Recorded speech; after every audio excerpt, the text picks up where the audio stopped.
சரியில்லை, ரொம்ப முடியலங்க. ஹாஸ்பிட்டல் கூட்டிட்டு போறீங்களா? ஏய், சாதாரண ஜுரத்துக்கு யாராவது ஹாஸ்பிட்டல் போவாங்களா? கண்ணா, கஷாயத்தை எடுத்துட்டு வாடா. காலையில இருந்து 2 தடவை கஷாயம் கொடுத்திருக்கேன்ப்பா.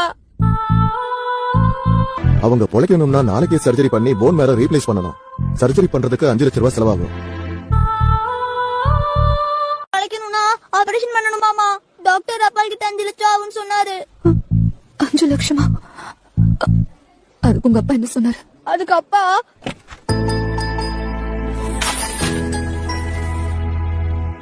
ஒரு நிமிஷம் கூட யோசிக்காம எல்லா காசும் கட்டிட்டாருமா. நீ எதுக்கும் காசு கொடுக்காம ஒரு ரூபாயும் சேர்த்து வைக்கும் போதெல்லாம் உன்னை கொஞ்சம் கொஞ்சம்னு ரொம்ப திட்டிட்டே இருந்திருக்க. நீங்க எல்லாம் நினைக்கிற மாதிரி நான் கஞ்சம் இல்ல. இங்க குடும்பம் நடத்துற எல்லா மிடில் கிளாஸ் புருஷங்க மாதிரி தான் நானும்.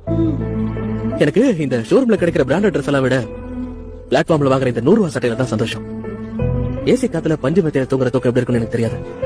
டெய்லி நைட் ஷிஃப்ட் முடிச்சுட்டு டயர்டா வீட்டுக்கு வரும்போது நீ செஞ்ச சாப்பாடை சாப்பிட்டு வெறும் தரையில ரொம்ப நிம்மதியா தூங்குவேன். நானு போர் அடிக்கும் போது வெளிநாட்டுக்கு பிளைட்ல போய் அதை ஸ்டேட்டஸ்ல போடுற கனவுல நான் கண்டதே இல்ல. ஊர் திருவிழாக்கு கவர்மெண்ட் பஸ்ல உன் பக்கத்துல உட்காந்துட்டு வருஷத்துக்கு ஒரு தடவை போயிட்டு வரதுல சந்தோஷப்படுற சின்ன வாழ்க்கை என்னது. இந்த சின்ன குருவி கூட என்னைக்கோ நாளுக்கு வீசுற இப்படி ஒரு புயல் காத்துல ஒரு துளி அளவு கூட செஞ்சிடாம இருக்க எவ்வளவு வேணாலும் கஷ்டப்பட்டு காப்பாத்த நான் தயாரா இருக்கேன்.